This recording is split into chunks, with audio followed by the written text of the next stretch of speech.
Mella.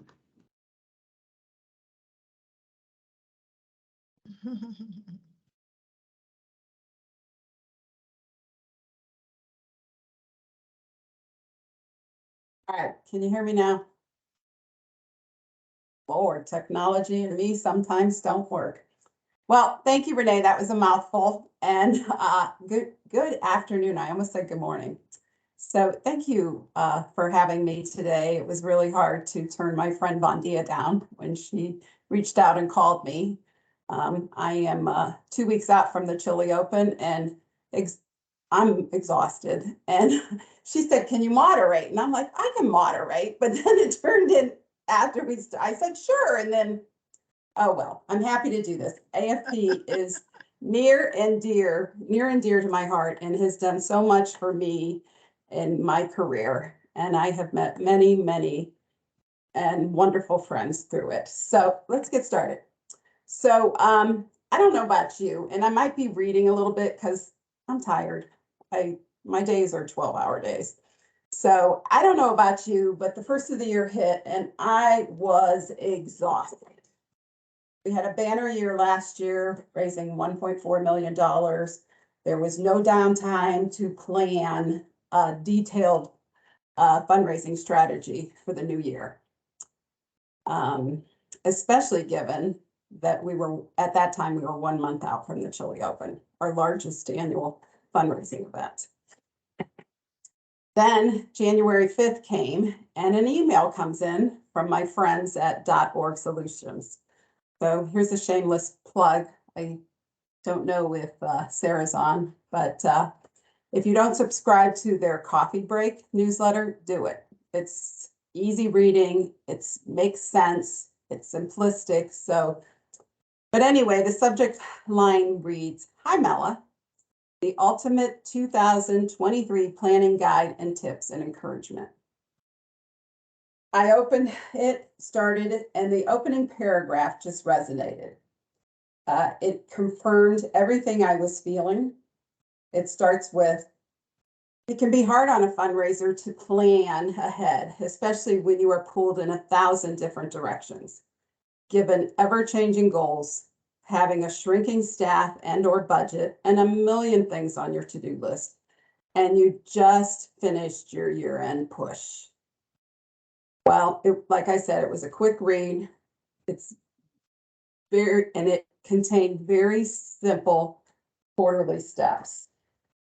Kind of looks like this. It's just like 3 pages. It was exactly what I needed to remind me that I've been in fundraising for 40 plus years. And January rolls around every year following another exhausting year. And you just need to remember, you need to breathe, you need to smile, you need to take a moment and celebrate the successes of the previous year. You need to outline your campaigns and get ready to attack the new year as the professional development person you are. So to me, a thoughtful fundraising strategy can make all the difference in the success of your campaigns, whether they're big, whether they're small. You should start with an understanding about successes and non-successes of your previous year, along with a rough idea of what your goals and objectives you want and need to accomplish. Difference between want and then there's the need. Then just simply walk through all the pieces of your campaigns by planning out each aspect. Doesn't have to be, in huge detail unless that's a requirement of your organization. So that is probably one of the benefits of working for a smaller organization. When I say smaller, I mean there's 5 full-time staff here. And but always remember, you can tweak and fine tune as your campaign progresses or plans and needs change, because that happens all the time. And we constantly know that it's going to change. Somebody's going to walk in your office and say, we need to go this way. Another one, we need more money. So A former boss once told me, he told our whole development team that you have to be flexible and adaptable in every walk of life. And that has always stuck with me. And so that is like one of my mottos. I got to be flexible. I got to be adaptable. I got to just go with everything. So some key things that help me prepare for the year is I tend to review the present fundraising processes and past campaign performances. Your campaign goals are likely already set, as they were probably factored into your organization's approved annual budget, which I've always found interesting. It's like, here's what I need you to raise before I've even thought about how I'm going to raise it or how we're going to get there. But that's the way the world works. Always assess your strength and resources. Always, always, always recruit help. So surround yourself with staff, board, volunteers who can help you provide whatever help is needed to make your fundraising strategies successful. We all know it takes a village, and these people, they're your people. They are each a very powerful resource. They are the experts in things that you are not. They are the movers and the shakers, and you need them, and you can't do it all by yourself. And so remember, it's not about you, it's about the organization's mission. It's not about you leading the charge, because these people are going to help you to make things happen. When I worked at Hattie Larlam, the CEO said to me after he hired me, we don't do events, Mella. But they did do a golf outing. He goes, it's small. I'd really like to get rid of it.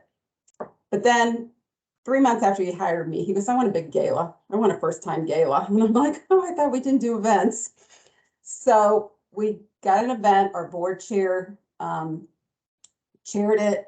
He secured his good friend to be our event planner as a volunteer. She was well known in the Cleveland community, and she was intense. And so it was my first time working, really doing a gala. I'd always done golf and things like that, bowling, things like that. And she was intense, and she was part of Cleveland's Blue Book. And so I would meet with her. Cell phones were very small, it wasn't a big deal. You didn't text and anything. So she lived in Willoughby Hills. It was a hall, and she wanted to meet every week in person at her house. Fine. My boss would be like, really, can't you just do it over the phone? And so I would go, and our meetings were intense. But then one day I thought, you know what? She's going to make this happen for me.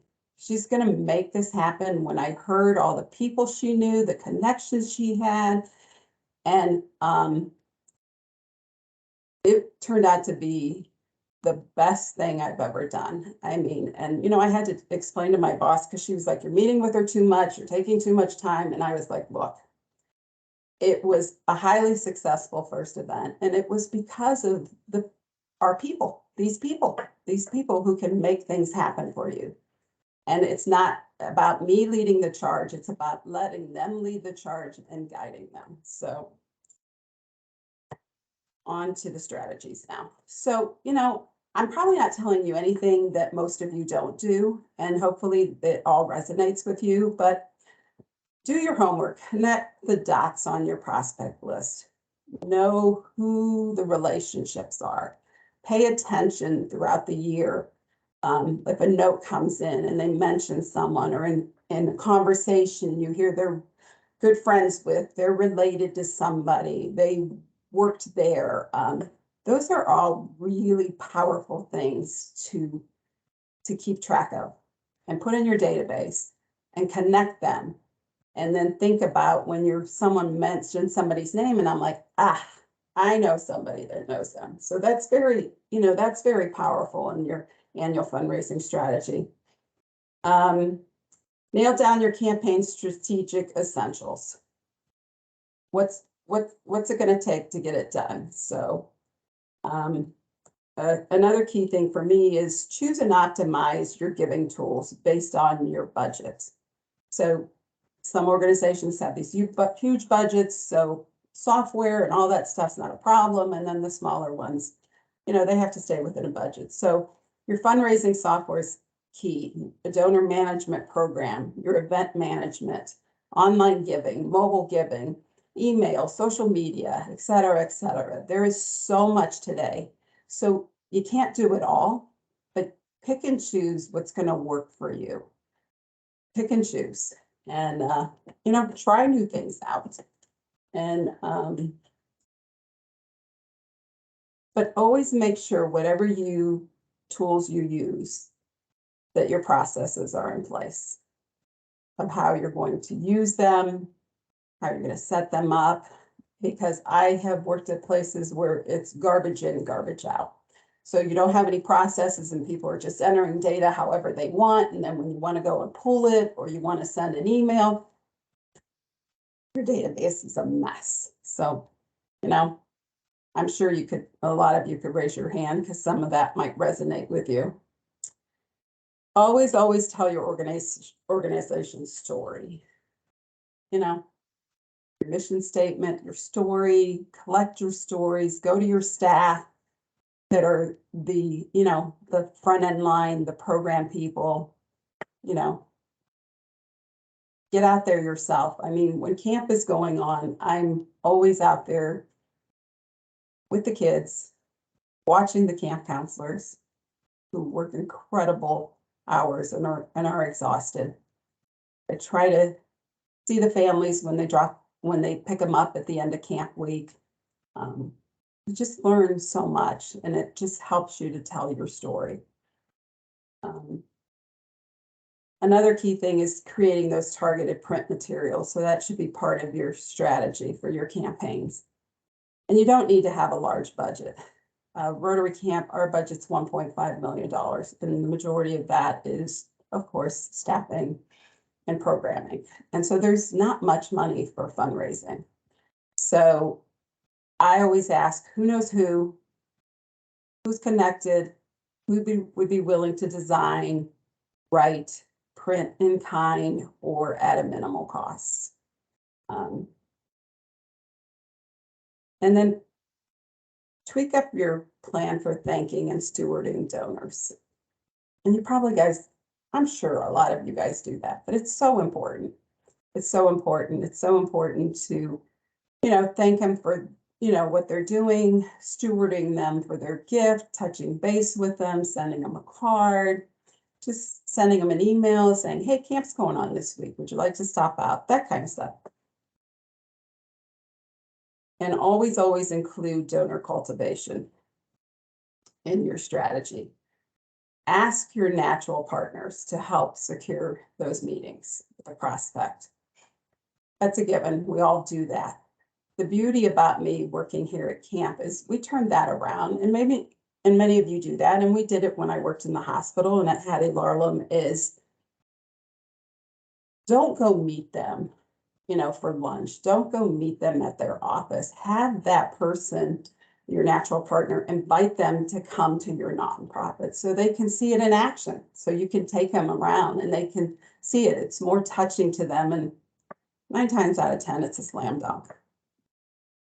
And I think some of you are shaking your head because you can agree with that. It's, So, and please don't feel you always have to follow what the experts say. You can adapt your the best practices in fundraising out there to fit your campaigns based on the size of your nonprofit and especially the number of the staff on your team.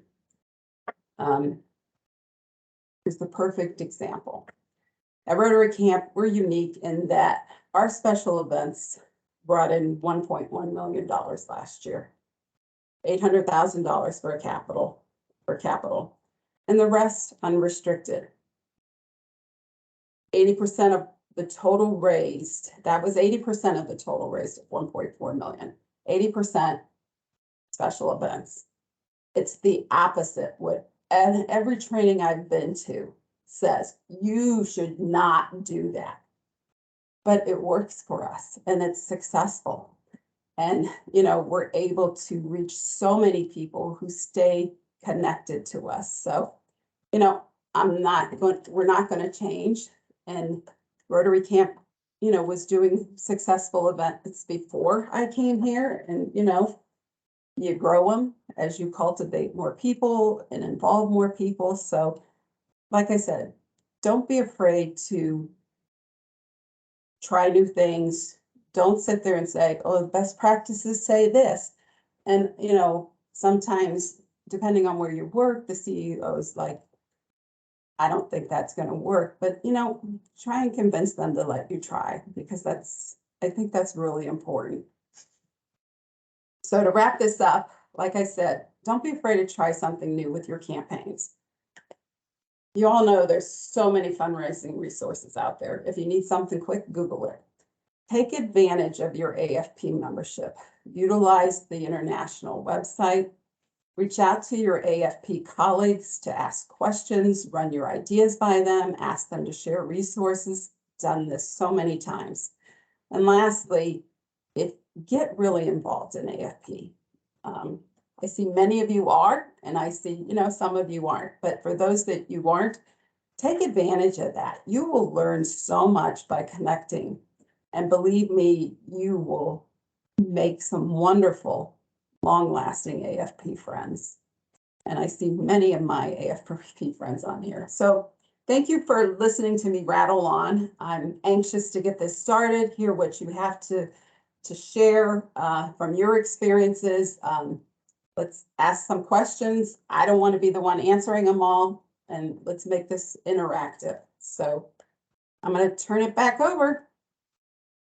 Thanks, Mella. I appreciate that. Great overview.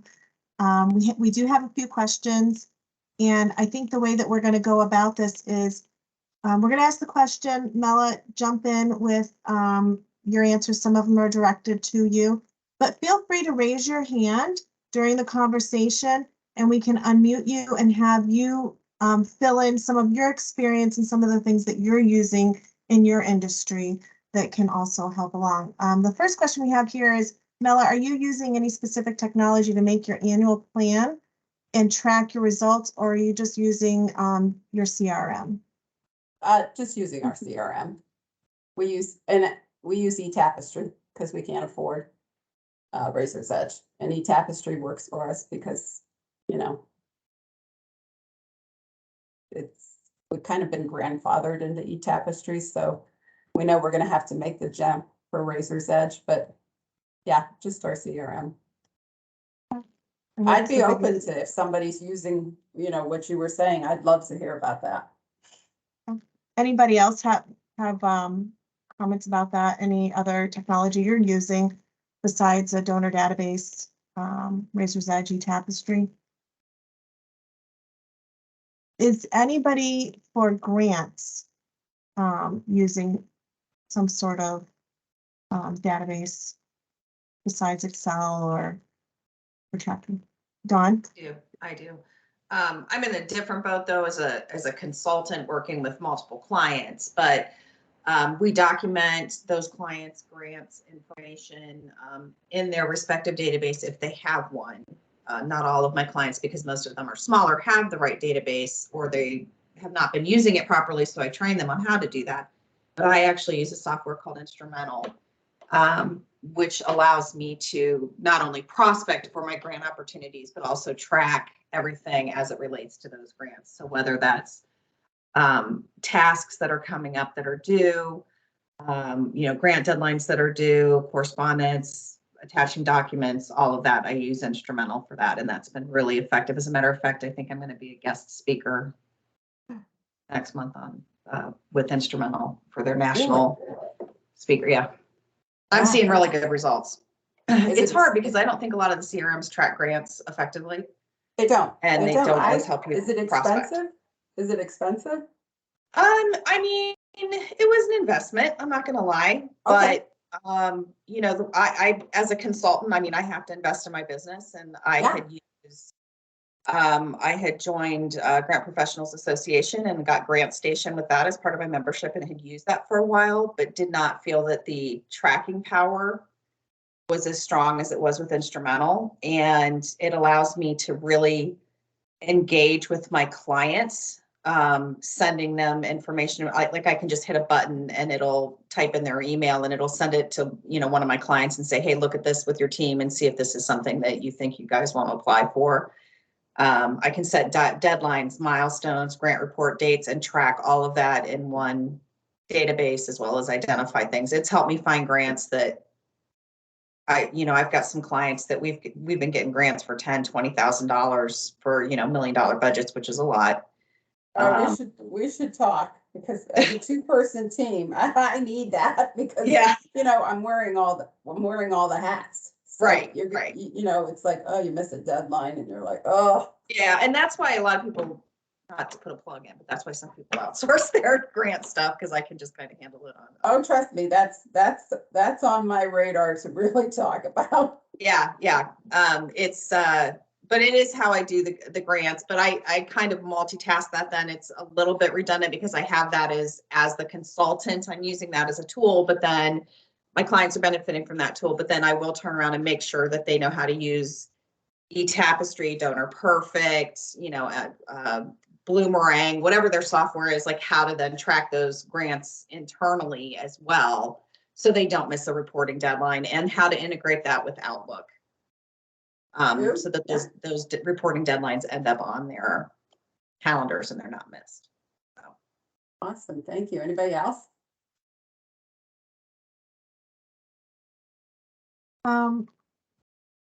To switch gears a little bit, here was, I thought, a valuable question. How do you navigate a valued board member who wants to add a new special event to your year? Do you add it, decline, do you sell it? How do you navigate that? And this is open. Mella, answer this, and then I'd like to open. I think this is a great question. I'd like to open this up to raise your hand if you'd like to answer your thoughts on how you had this own experience and how do you navigate it. I mean, okay, in 40+ years that's happened. It's happened many times. And so you basically, you listen, think what they say.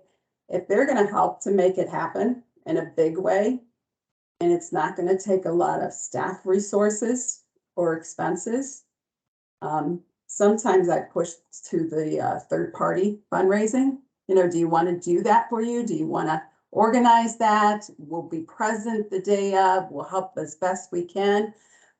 Involve your CEO, your executive director, whatever, to always make them part of those conversations when board members approach you with things like that, because they're the ones that can really say, and you can include your board president, that this isn't part of this year's goal. Great idea. Let's work on it. If you can put a team together, if you think you can do that, those are kind of the approaches I have taken. We have an annual cornhole tournament. And so it was a Rotarian. He and his wife started it in their backyard. They wanted to raise some money. They're special needs attorneys. They wanted to raise some money for special needs. And so the tournament just grew from their friends, and they outgrew their backyard. And so he became a Rotarian, and he came to camp and said, hey, can you take this on? We were happy to help him with it. He still chairs it. We help where we can as best we can. He was holding it like at the Rubber Duck Stadium, and then he moved it to InfoCision, and those were all very costly. And I just finally I said, can we just move it to camp so people can see what they're raising money for? And he's like, oh, he and his wife struggled with that. It was the best thing we ever did. It was the best thing to bring it on property. So the players, they knew what they were raising money for. So yeah, you just have to take each one individually. So I don't know. Anybody else? Leslie, I'm sure you get lots of, you were shaking your head.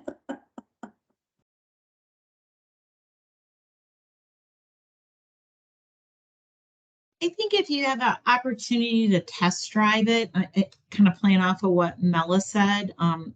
Again, I've been here soaking wet just over 90 days at the railroad, but the first week I was here, we were test driving something that was kind of a chatter, and we did it with about 10 people. And it was actually a really great way to onboard because we were physically on the train. It was using a lot of the nuances that we have to how the train can be used.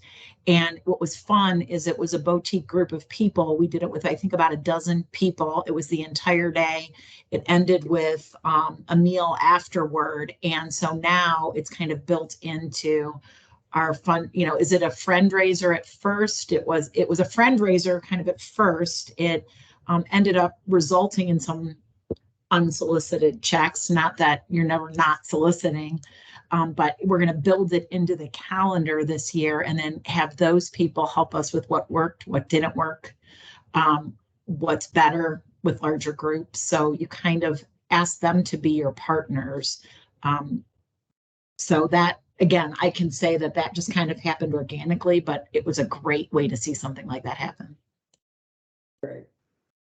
Sue, did you call me this morning? Oh. Okay. Hey guys. Candace, yeah. Hey guys, it's Candace. Sorry, I don't have my video on. I haven't seen some of you in so long. I miss you. Anyways, I was going to say I've had 4 development positions in my development life. 3 of them were all brand new. No one had ever had them before. And it never failed within the first week. The CEO or the executive director or the board chair or a volunteer or sometimes all of those people come to me and say, I got a great idea for an event. And I wasn't trying to be snarky, and I always said it in a very nice way. Now, granted, I always worked at those 3 places were fairly small when it came to donor size. But my 2 questions I always asked them right off the bat were, well, what's the purpose? Like, what's your goal? And who's going to be the audience? And that always worked for me because a lot of times it was people who wanted to do like a gala, like, oh, I went to one, it was so much fun. Okay, well, who you're going to invite? And how much money do you need to raise? Like, what's the goal? Is it a fundraiser? Are we trying to raise money for a project? Are we trying to raise money for unrestricted? What is the goal? Usually the audience stopped them, especially where I've worked before. So if you work at a smaller place, for example, where I was last, I asked the CEO straight up, like, who would you invite? Because they had I was their first development director ever. They'd never done development. So that was a unique situation. But they didn't even have enough people on their mailing list to fill up a ballroom. So I don't know. I always started with those 2 questions. What's the goal? Who would you invite? And once they start thinking about it, that always helped me kind of wall that let's start a new event thing. So I just wanted to share that. Thank you. That's very good. I think, Leslie, I think you had a. Yeah, I think if I can kind of piggyback and tag along, maybe one positive thing that came out of the pandemic was it kind of gave us more confidence to say no.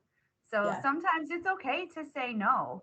And so we often say, like, we don't have the bandwidth to cover that. It sounds like a fabulous and wonderful idea, but we just don't have the bandwidth, and we have to stay mission focused. And so I think it's often feels uncomfortable and difficult to say no, but it's okay to say no sometimes. And I think, a board member or a donor, like, they don't want to see the organization do something that's going to flop. So if you're honest and say, we just don't have the bandwidth right now to take that on, it's better than getting yourself into a situation where you're working 8,000 hours a week to try to make something happen. Yeah, Perfect, absolutely. yeah. Angela Barnes, your hand is raised. Hi, I'm new to the team. It's been a great discussion and hearing everybody's not just war stories, but their wins. And thank you so much, Mella, for sharing this information. It's so timely as we kick off the new year and either find ourselves overwhelmed or or ready to get started. So about 5 years ago, I was working with an organization. They were a client, and I was embedded. I was their development director for about 2 years. So the first year, I had a lot of suggestions from well-meaning volunteers and board members. And, let's do 2 galas. Let's do, all of it added on to the workload, but none of it added to a return on investment or revenue. for the organization. So out of pure necessity, I created a strategic plan for development for the next year. And I got the buy-in of the executive director and certain board members.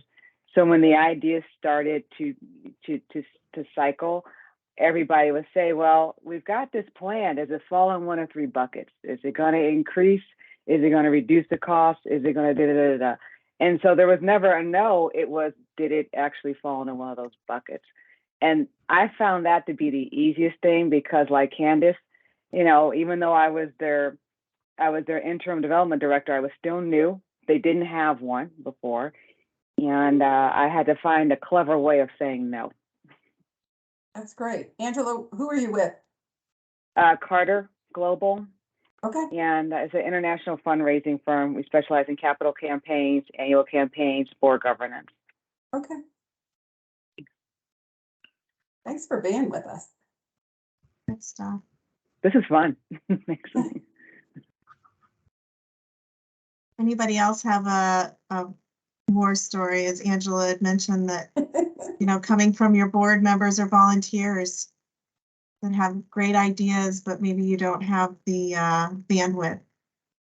My favorite was Let's Do a Cabaret. That was my favorite one to this date. I tell everybody about that one because I still don't know how I was going to raise money.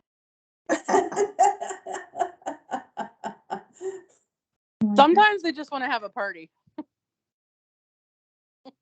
No, you're so right, Candace. The program director at the time, she had 3 kids under 10. Her and her husband could not go out, and she just flat out said to me, "I want a party with a DJ." And I said, "You want a club?" And we are raising money. And our donor base is 65 and over. So I'm so sorry. I don't know what to tell you. That's when you take her out to a club, get her some drinks, and then she opens the checkbook. No, I'm just kidding. Something, Candace. It was something. Well, I think you could raise money with that cabaret idea, but I don't know that it would align with your mission. And you can let your mind flow with that. So Yeah. I just am picturing Moulin Rouge or something. So It wasn't even that fun.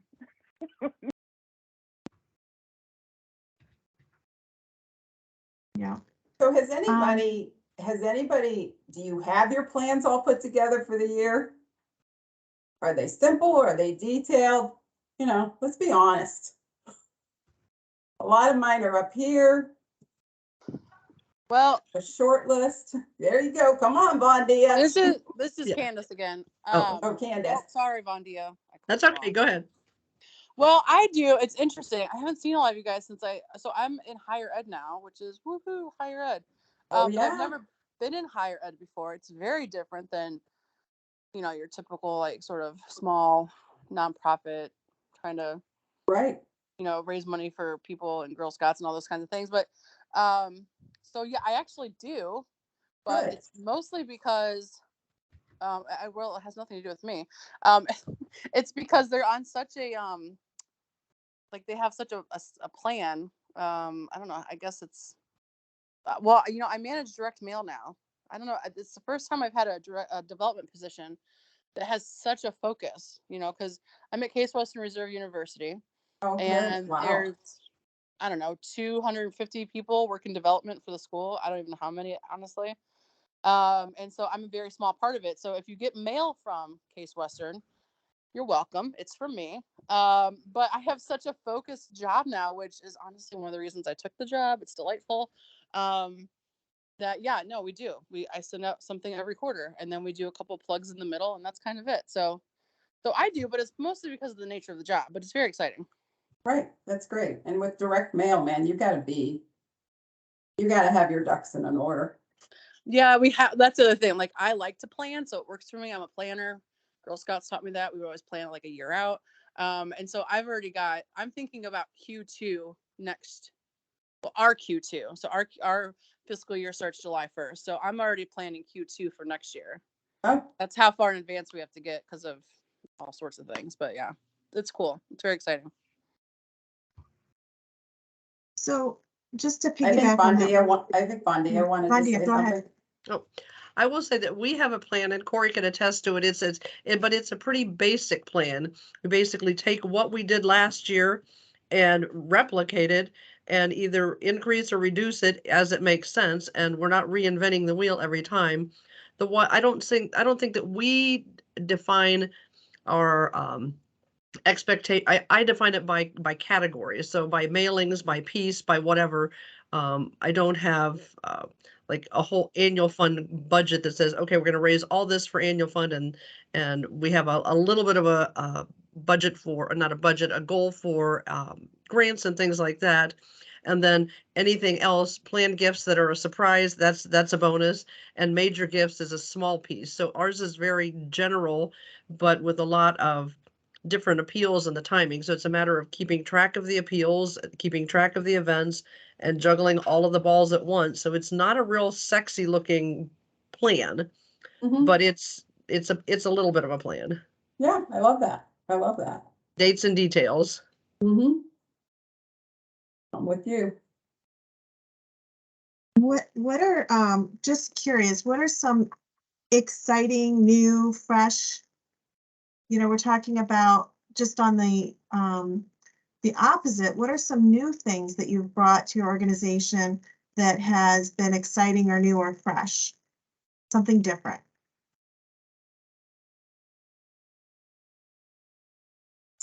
I don't have anything new or fresh here recently, because I think Angela should answer that question.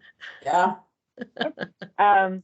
So it's not exciting, but for a university, for a higher ed institution, I'm putting together cost benefit analysis for their events to show the true cost, to show the true benefits, so that they can make a case for their golf outing in particular.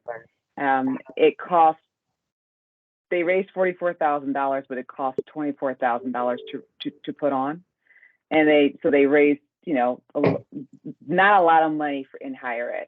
Okay, that's not a high hit point, but it's 50 years old, and they're having a tough time telling the board of trustees and a couple of foundation board members no. So it's not fresh, it's not exciting, but I think it'll work. That's great. That's great. And I know a lot of people say to me, "Oh my gosh, you do these huge fundraising events. You raise this extraordinary amount of money. Your expenses have to be through the roof." And they're not. It's pretty amazing, because we really, we work the people. We get a lot of in-kind. We ask people to underwrite. Our fundraising expenses for this, what we raised last year for 1.1 million, the actual costs were probably just under 10% of that. And I don't know, I think that's pretty incredible. Michael has his hand raised on this one. Hello there. Sorry. I just had a question and just want to get some opinions on something. It's something new we're considering. I started looking into the possibility of sort of acting as a producer to bring in a fairly well-known national comedian whose whole persona, last couple specials have been very forthcoming about his own struggles with mental illness. So it fit in really well with our with our mission. I started looking into it, finding out how much it would cost. I think I could get, some half, maybe more than that, underwritten. Mm-hmm. But then I met with Howard Parr at the Civic and started finding out some of the numbers that they've gotten for shows, and they can look up what this guy has drawn in other communities and stuff like that. So I've started getting a little shy about pulling the trigger on this thing, and I just wanted to get some people's buy-in about the value of something like this. Even if it doesn't raise a lot of money, it can be awareness raising, or just looking for some other professional opinions on it. Right. Hi, Michael. Hi. I'm glad you're here today. So, I guess at this stage in my life, I'm always like, you got to spend money to raise money. And yes, you have to do it, intentionally and thoughtfully. And I love that idea of what you're thinking about doing, and if you think you could get some of the costs covered. But the key to events like that is who's going to help you get the bodies there, who's gonna do the sponsoring, if you can get some underwriting to help cover that cost. And find somebody who's, maybe, like, oh my gosh, this would be so great for community support services. How fun would that be to, do that? So that's kind of what we do here. When they wanted to do fireworks on the lake. And I was like, what? So, you gotta get a barge there because there's no barges on the lake.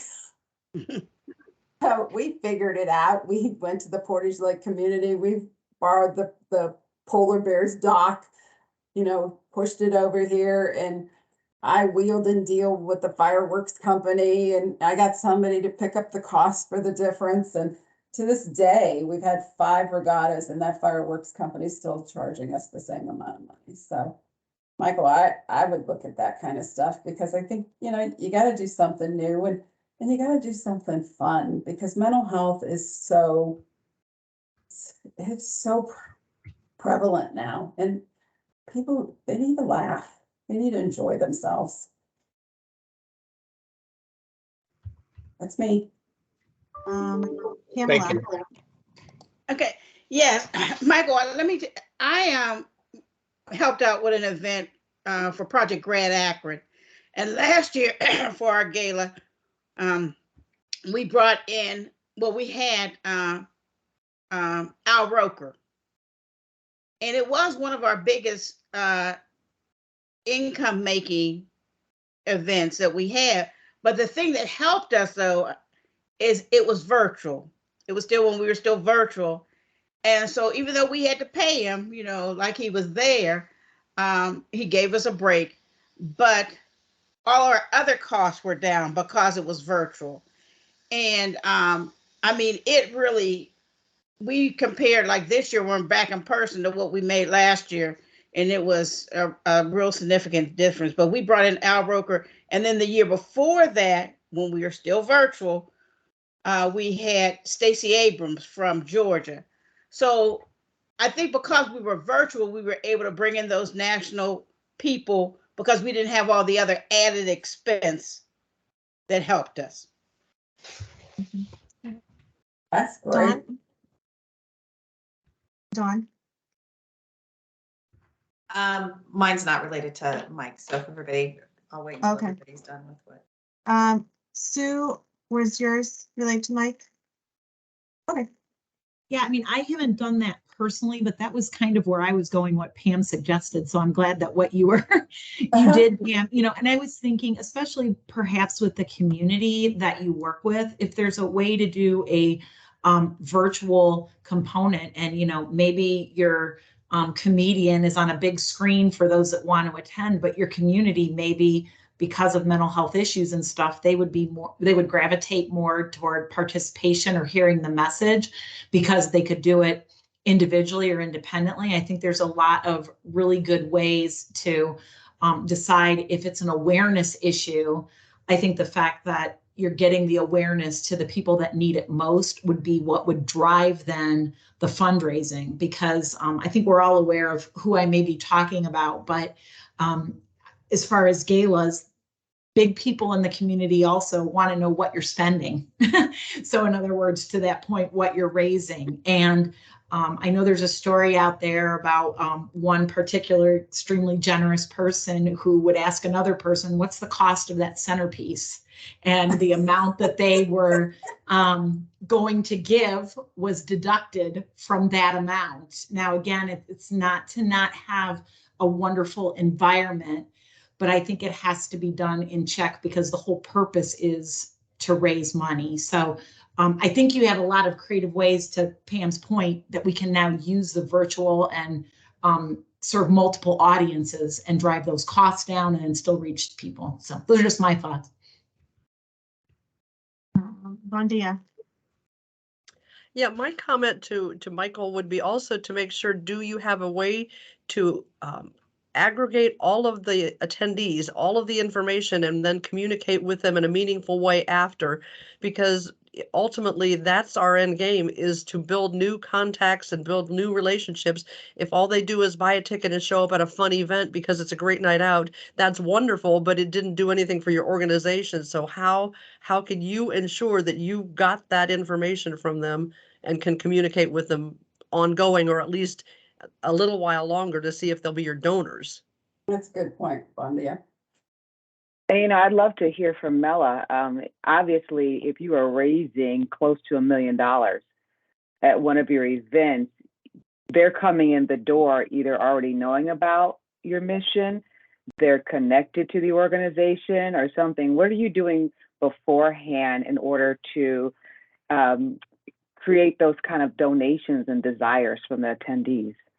So most of the money is raised beforehand through sponsorships and ticket sales. And a lot of the people are coming as guests of others. And so we have a very hands-on and a very small committee. It's I'm not a big proponent of a large committee, and it's who knows who and who's gonna wrangle people in the door, and Ridge Lakes people just walk across the street here, come over. So yeah, and a lot of them are connected and they stay connected.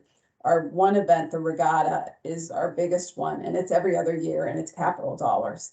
And then on the off years, a lot of those people who raise their hand that night or buy an item or have bought tickets, they'll make a year-end gift because it's not a regatta year.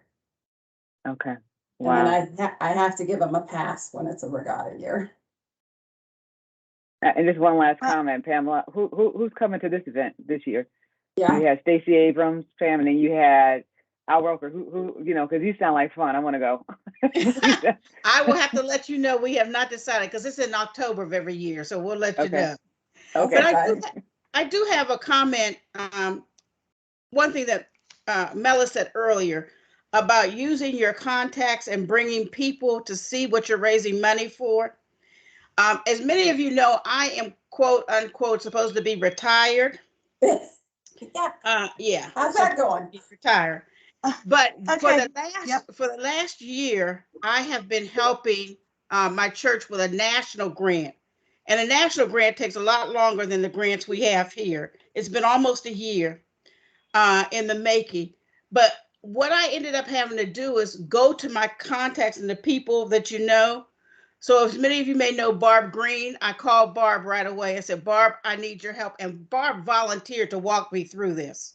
Oh, that's fantastic. I cannot say no because we had to do an LOI. And then, the first year we did it, we didn't get past the LOI. This year we did. And then it just so happened, it worked out that the organization we were applying to was the speaker for United Way's annual breakfast this year. So I made sure I got to them and they were able to come to the church to see what they were going to be giving us money for. So on Monday, it was announced they gave us $140,000. Yeah. Well, I don't want to end everything so abruptly, but this has been a great session. I want to thank everybody for attending our first virtual lunch roundtable. It was probably the best way to spend my lunch with fellow fundraisers. So thank you for joining today. We hope you will join us next month for our Lunch and Learns. Please save the date, February 16th. We will be talking about best practices in corporate giving. Sarah Kay and Justina Busseri will be here with Rubber City Radio. And then we will be in person talking about achieving grant writing success. We have a great panel lined up for you. We hope you will join us. And then in June, look for more information about our full day donor retention course. This will be worth 8 credits. So anybody looking to renew their CFREs. Today's BPD, professional development, is one of the benefits to our AFP Northeast Ohio members. You can find more information on how to become a member at www.afpneo.org. Again, I want to thank Mella for being here, sharing her expertise, and you did a fantastic job being our moderator. We really, really appreciate you coming today. Again, thank you. We look forward to seeing you at our virtual roundtable for lunch again in February. Thanks for having me. Good and job, I encourage everybody to link in with each other. Great way to extend these conversations. Thank you, everyone. Thanks, Marion.